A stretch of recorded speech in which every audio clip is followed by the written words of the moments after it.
السلام عليكم ورحمة الله وبركاته. صباح الخير أو مساء الخير وقت ما تشوفون الفيديو. طبعا زي ما انتم شايفين اليوم راح أجهز حاجات بسيطة. يعني بما أنه شهر رمضان قرب، يعني كل عام وانتم بخير.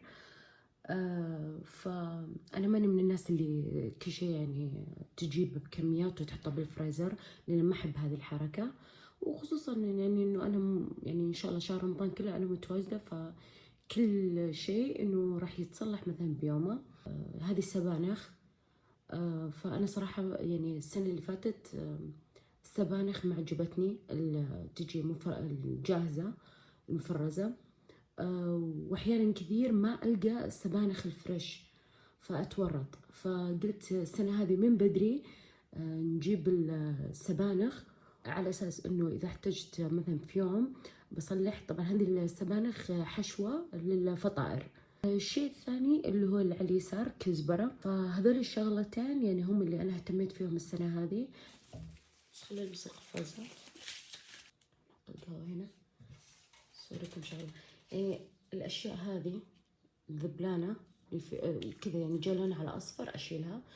اوريكم مثلا زي هذه الاشياء، فانا اشيل.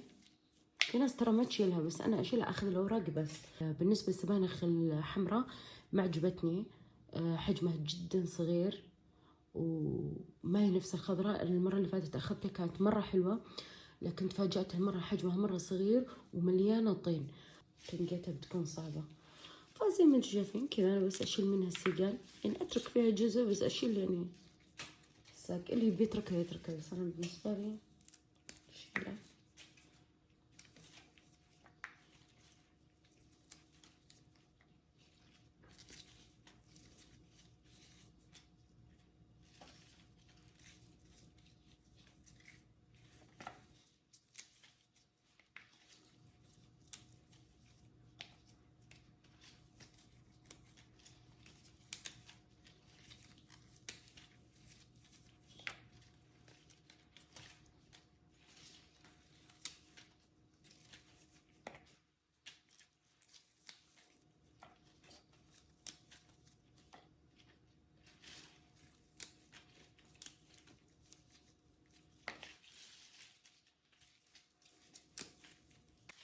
طبعا لازم نفتشهم بين كل مرة ومرة عشان أتأكد إنه يعني من الجهتين ما يكون لازق فيها شيء. الورقات صراحة يعني إذا ما تنظفت كويس الواحد يخاف. أوكي، طبعا أكيد لازم ما بين شوية تقطيع نشرب قهوة.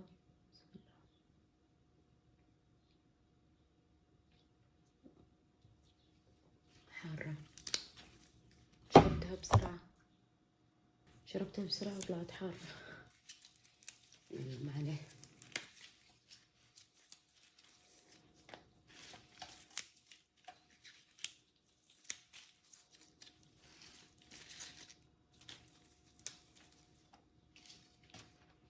شفتوا هذه الأشياء اللي أنا أقصدها إنها تكون لازقة هذولي. هذه الأشياء هذه ما فيها شيء، لأني أنا غسلتهم من الليل فذبلوا من الماء.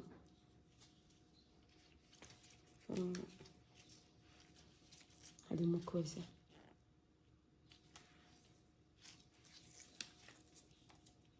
خلاص نستمر ونرجع. خلاص كذا خلصنا من السبانخ الخضراء. الحين عندنا السبانخ هذه الحمراء، بس شايفين كيف حجمها صغير. يعني صراحة كمية التنظيف بيكون صعب، فصراحة الموضوع مرة متعب.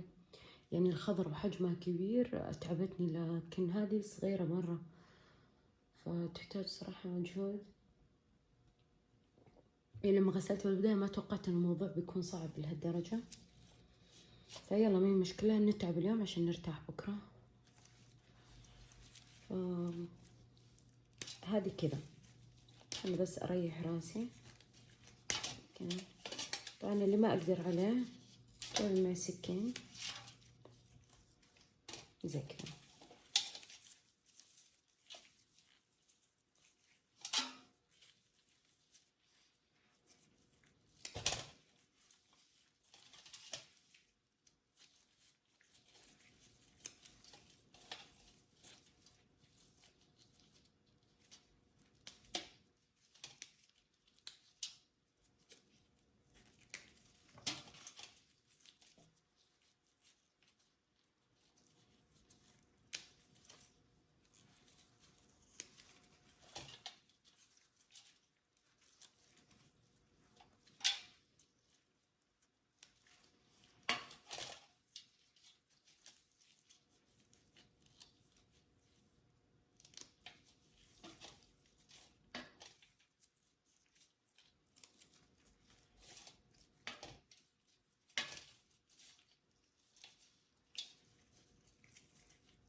عشان الغصون غليظة فقطعها زي كذا.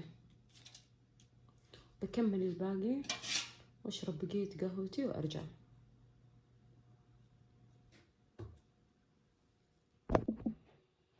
خلاص كده خلصنا قطعنا كلها. نبدأ الحين التقسيم. للأسف ما لقيت هذه الأكياس الأكبر شوي مخلصة، معليش يعني هذا قد ما نقدر نعبيه. طبعا جبت هذا عشان يسهل علي العملية.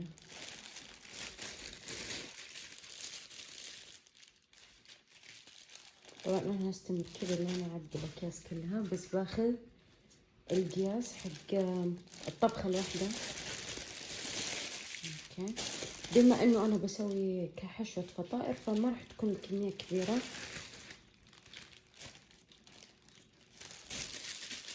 اوكي مرة ثالثة.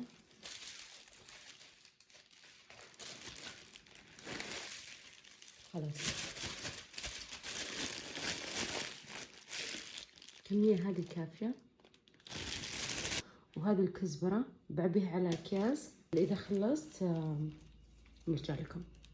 خلاص قسمناهم وجهزناهم، وأنا كذا أشوفكم في فيديو ثاني، ومع ألف ألف سلامة. كل عام وانتم بخير ورمضان مبارك على الجميع.